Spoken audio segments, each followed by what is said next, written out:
Hai sobatku mistik mustika dimanapun Anda berada, saya mau cerita seperti yang kalian tahu, saya kan twin flame healer.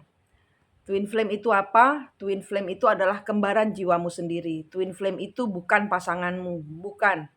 Ya, kalau yang bilang twin flame itu adalah pasanganmu, itu orang itu didatangkan ke dalam kehidupanmu untuk engkau bertemu dengan kembaran jiwamu. Sebenarnya seperti itu. Jadi bukan dia twin flame-nya. Kalian ngikuti ajaran luar sehingga kacau. Ya, kita pakai twin flame Nusantara. Twin flame itu adalah kakang kawah adik-arimu sendiri, kandapatmu sendiri, sejatinya dirimu sendiri, gaibnya dirimu sendiri. Dalam hidup ini kita didatangkan kepada perselingkuhan suami, perselingkuhan istri.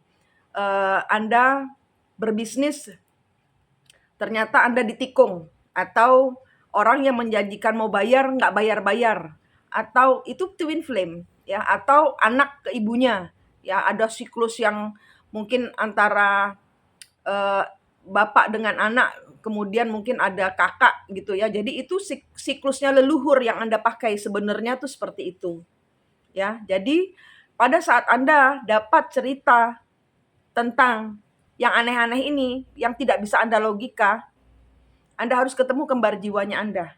Cari caranya di playlist Twin Flame. Twin Flame proses, cara bertemu kembar jiwa. Satu, bertemu kembar jiwa. Kemudian lihat antara Anda dengan orang-orang yang menyakiti Anda, itu ada tali apa rantainya, Anda putus. Harus diputus. Bayangkan tangan Anda ada gunting atau ada rantai, diputuskan rantainya. Tangan Anda minta cahaya dulu dari Tuhan ya, untuk menetralkan hati. Jadi di hati Anda itu ada luka atau pisau, itu Anda cabut, Anda sembuhkan dulu dengan cahaya di tangan Anda. Kemudian orang-orang yang menyakiti Anda itu zaman dahulu Anda yang menyakiti. Jadi Anda harus sembuhkan dulu ya. Dan kemudian di dalam kehidupan Anda, ini siklusnya bukan kehidupan Anda, tapi kehidupan leluhur yang Anda pakai.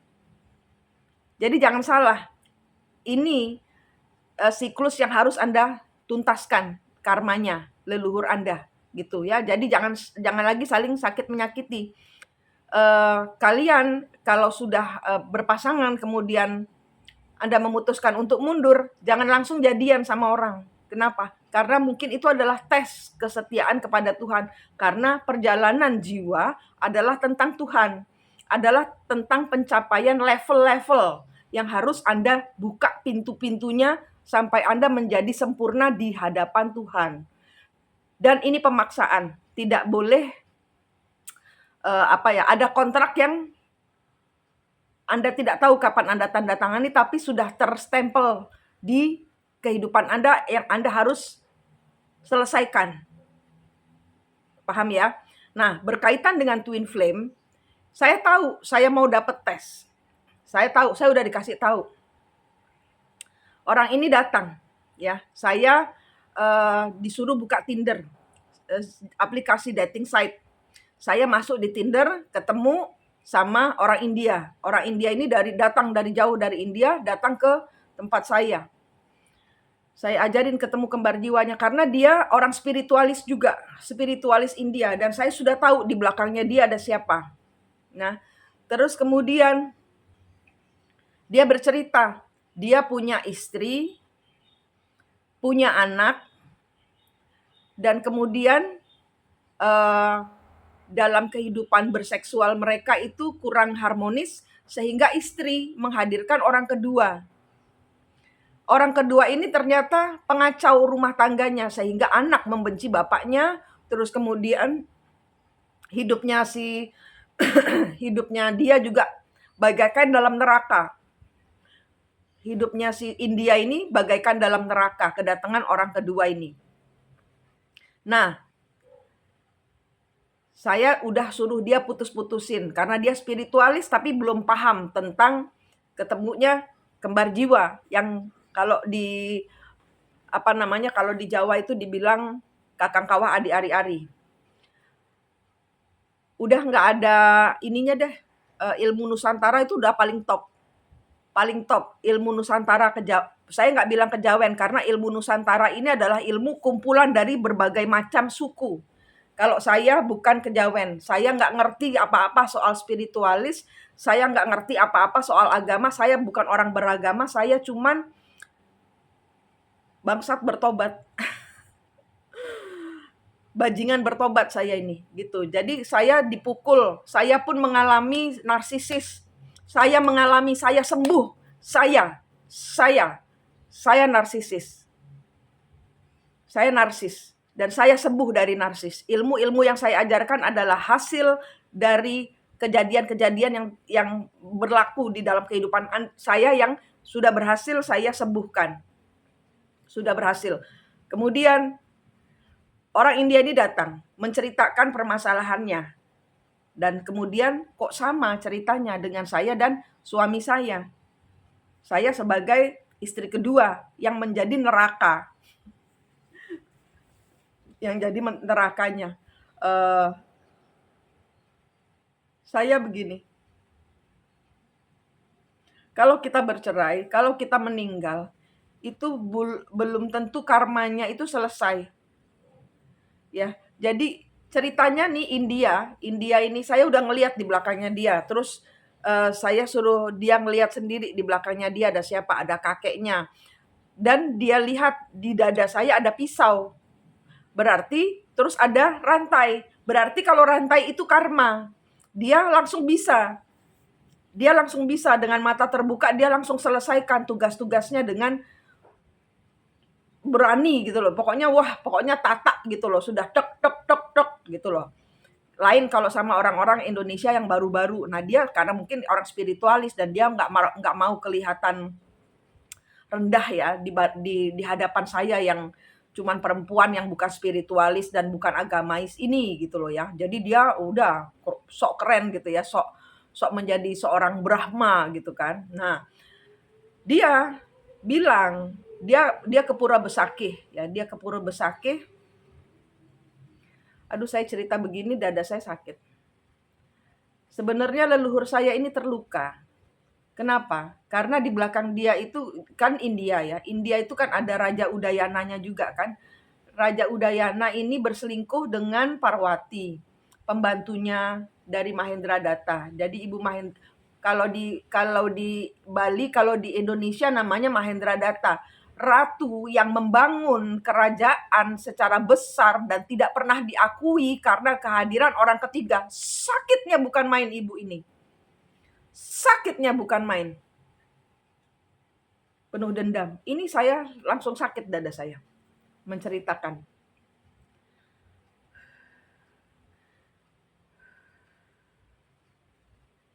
Kemudian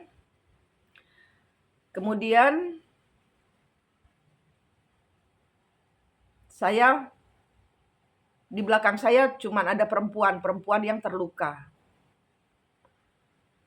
Di belakang saya ada yang terluka, yaitu siapa?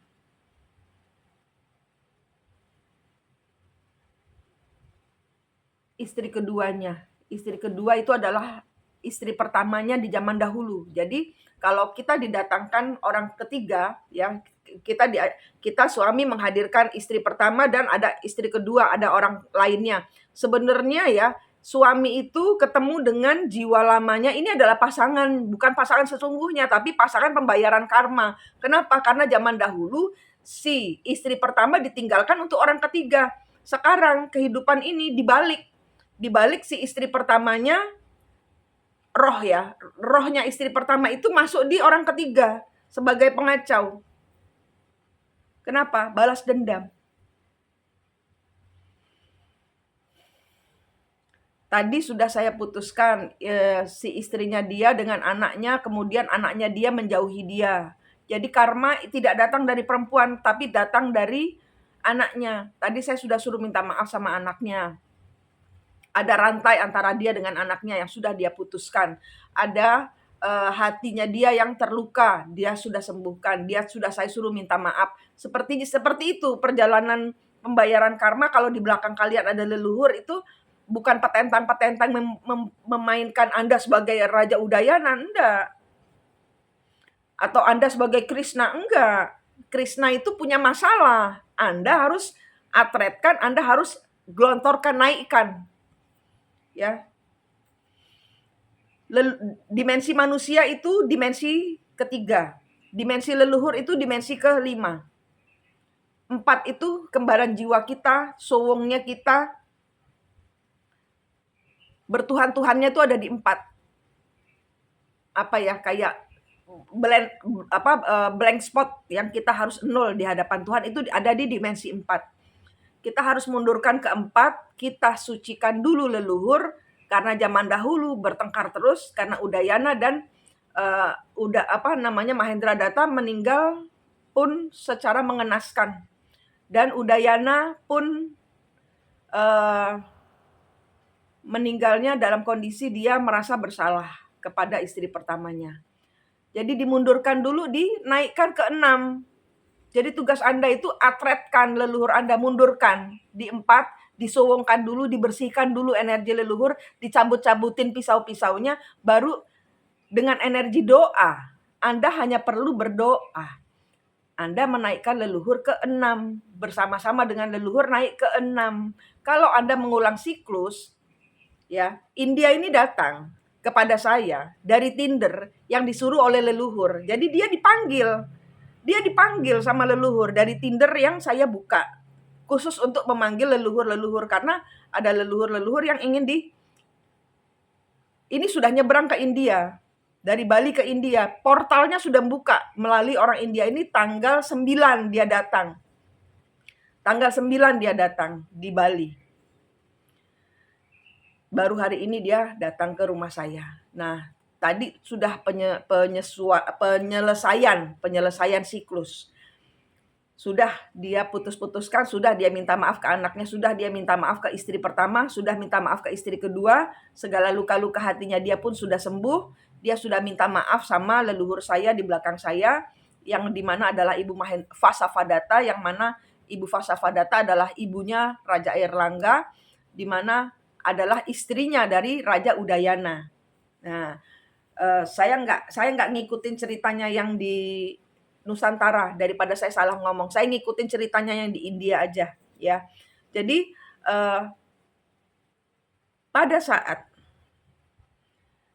Ibu Vasavadatta ini tersingkirkan dari kerajaannya bersama Raja Udayana, anaknya dan istri pertamanya ini terpencar. Mereka membangun kerajaan sendiri, mereka hidup sendiri-sendiri. Kemudian Ibu Vasavadatta menjadi leluhur yang memakai kekuatan deity. Deity itu raksasa perempuan. Berubah bentuk karena dia mengamalkan ilmu tantra Bhairawa Kiri. Saya bukan dari Indonesia, saya dari India. Anda tidak perlu mendengarkan dan Anda tidak perlu mengkoreksi karena saya tidak berbicara dari Nusantara. Karena cerita dari Nusantara banyak berbeda. Jadi saya tidak mau membantah kalau saya membicarakan hal-hal yang berbau dengan sejarah Indonesia, itu banyak bohongnya, lontar-lontar banyak bohongnya. Nah, Ibu Vasavadatta ini, Mahendra Datta ini, kemudian kalau di Bali namanya Lea, kalau di India namanya deity, raksasi putih, raksasi pemakan, pokoknya ganas gitu, ya. Kemudian Ibu Vasavadatta ini punya anak yang akhirnya menjatuhkan bapaknya sendiri. Ini pengaruh ke anak. Jadi suami istri kedua yaitu si Parwati yang kemudian ngilmu juga untuk melancarkan aksinya. Ibu ini ngilmu juga. Kalau di India namanya Kali. Bapak India ini tinggalnya di kota Kali.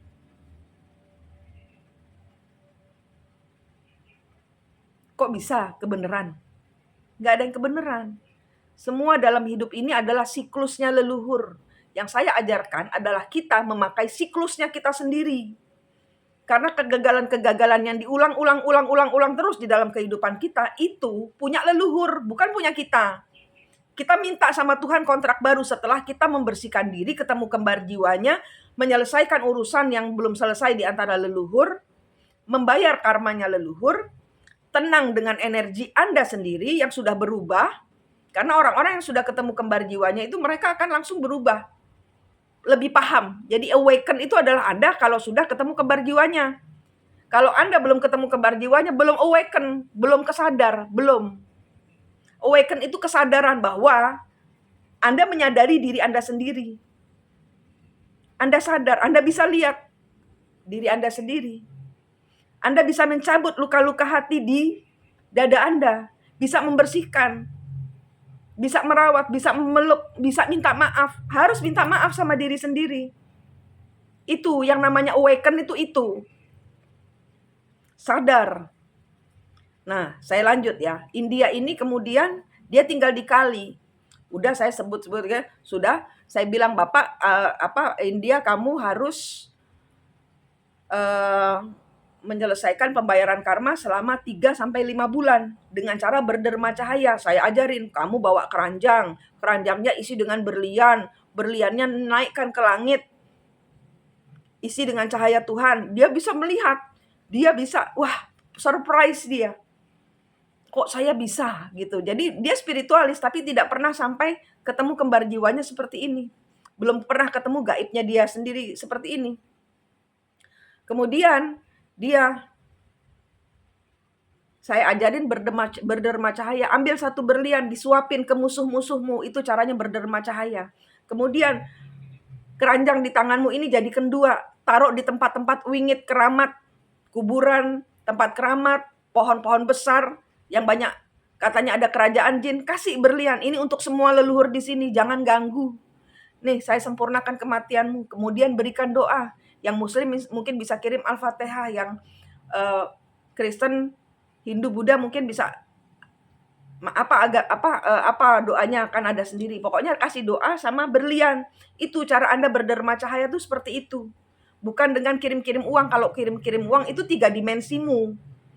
Yang Anda harus selesaikan ini 5 dimensi. Gaibnya leluhur. Gaibnya leluhur di 5 dimensi. Anda berderma berlian. Cahaya Tuhan.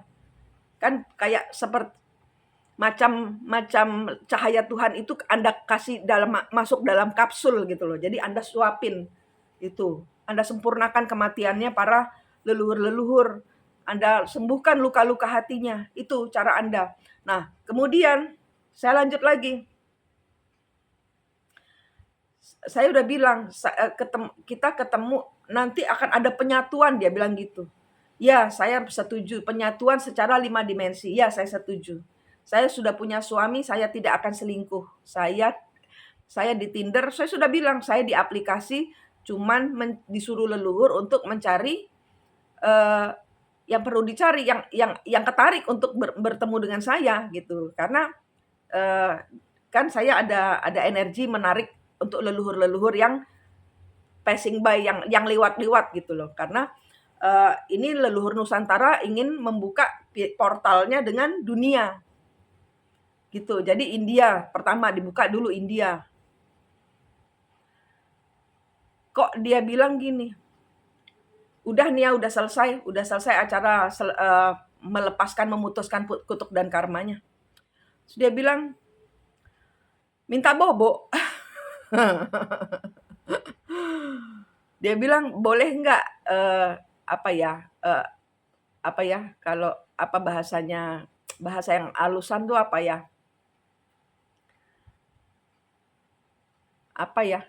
bahasa halusnya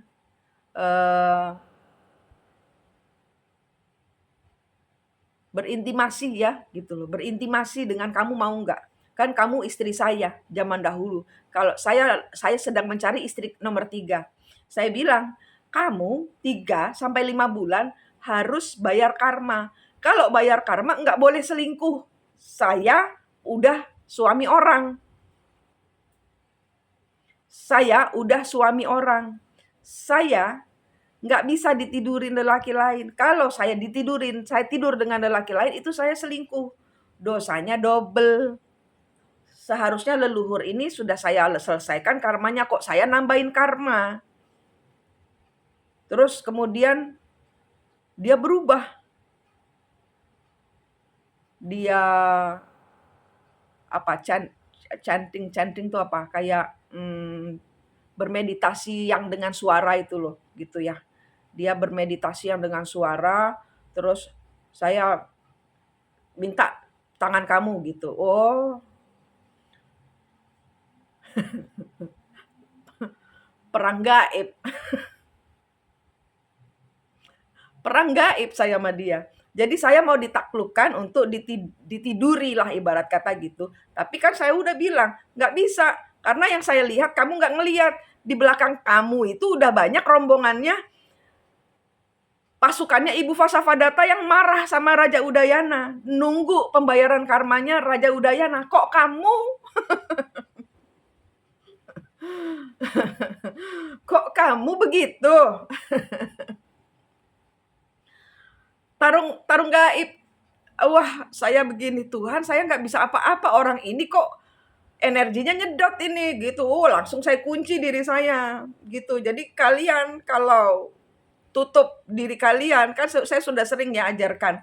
Bayangkan diri kalian itu berada di dalam lingkaran cahaya Tuhan yang Anda buat dari tangan Anda yang bercahaya. Bayangkan Anda tuh diam, itu ngefek banget.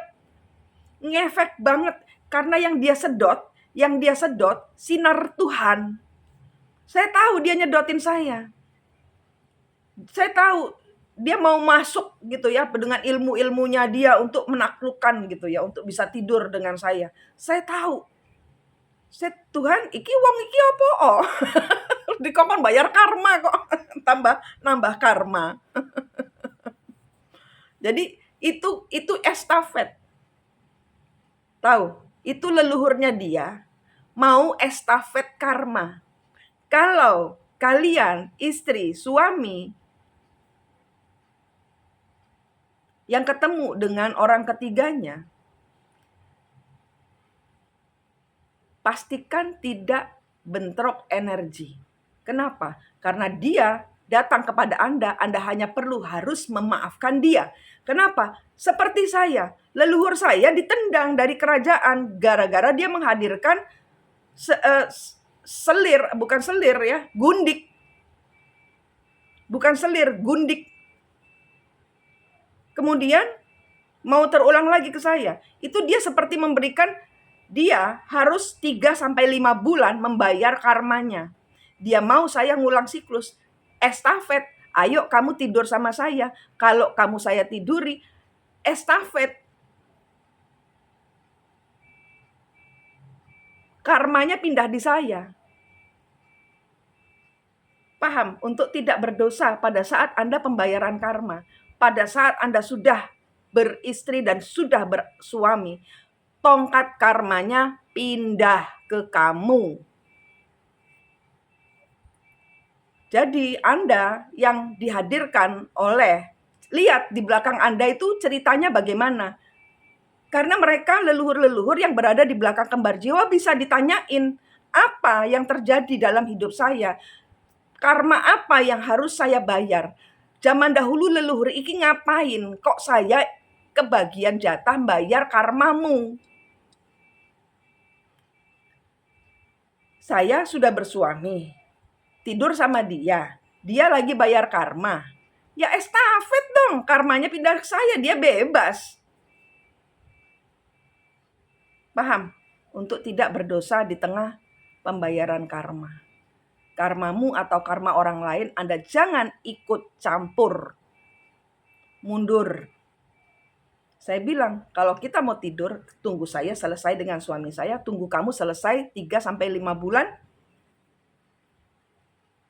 dengan karmamu sendiri.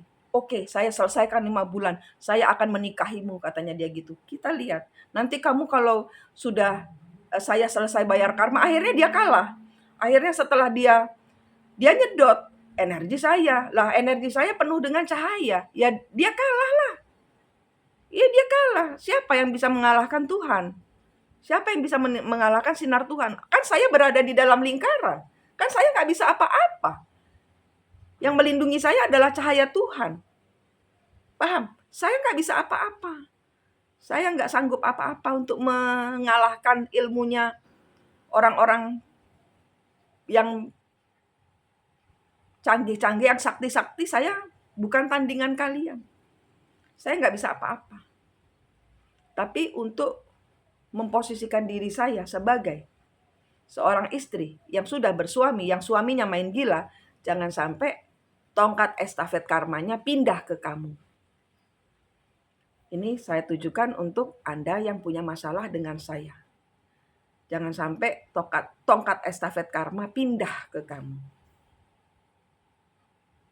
Paham? Manik di sini dari Mistik Mustika. Sharing saya sudah selesai. Semoga bisa membantu Anda menentukan sikap kalau ada orang baru datang. Sampai jumpa. Rahayu.